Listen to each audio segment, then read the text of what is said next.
अक्सर हम लोग 16 संस्कारों के बारे में सुनते रहते हैं। आखिर ये 16 संस्कार कौन-कौन से हैं और इनमें प्रमुख बातें क्या हैं? तो चलिए जानते हैं 16 संस्कारों के बारे में। तो सबसे पहला संस्कार कहलाता है गर्भाधान और गर्भाधान के बाद आता है पुंसवन, सीमांतोन्नयन, जातकर्म, नामकरण, निष्क्रमण, अन्नप्राशन, चूड़ाकरण, कर्णवेद, विद्यारंभ, उपनयन, वेदारंभ, केशांत, समावर्तन, विवाह, अंत्येष्टि। तो अंतिम संस्कार है अंत्येष्टि। अब एक-एक के बारे में जानेंगे। तो पहला संस्कार गर्भाधान संस्कार है।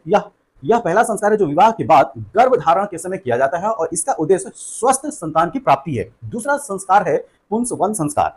यह संस्कार गर्भधारण के तीसरे महीने में किया जाता है जिसका उद्देश्य गर्भ में पल रहे शिशु को बुरी शक्तियों से बचाना और उसके उत्तम स्वास्थ्य की कामना करना है। तीसरा संस्कार है सीमंतोन्नयन संस्कार। यह संस्कार गर्भधारण के छठे या 8वें महीने में किया जाता है जिसका उद्देश्य गर्भवती महिला और गर्भ में पल रहे शिशु के कल्याण के लिए प्रार्थना करना है।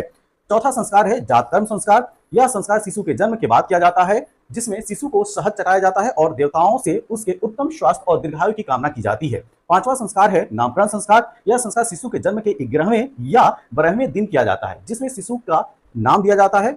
छठा संस्कार है निष्क्रमण संस्कार। यह संस्कार शिशु के घर से पहली बार बाहर निकलने पर किया जाता है जिसमें सूर्य और अन्य देवताओं के दर्शन कराए जाते हैं। सातवां संस्कार है अन्नप्राशन संस्कार। यह संस्कार शिशु के 6 महीने का होने पर किया जाता है जब उसे पहली बार अन्न खिलाया जाता है, तो यह अन्नप्राशन संस्कार है। आठवां संस्कार है चूड़ा कर्म संस्कार। यह संस्कार शिशु के बाल मुड़वाने का संस्कार है जो आमतौर पर 1 से 3 साल की उम्र के बीच किया जाता है। नौवां संस्कार है कर्ण वेद संस्कार। तो यह संस्कार शिशु के कान छिदवाने का संस्कार है जो आमतौर पर 3 से 5 साल की उम्र के बीच किया जाता है।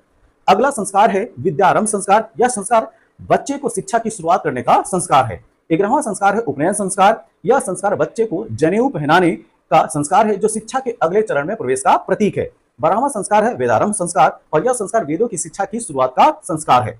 13वां संस्कार है केशांत संस्कार। यह संस्कार शिक्षा पूरी होने पर बाल मुड़वाने का संस्कार है।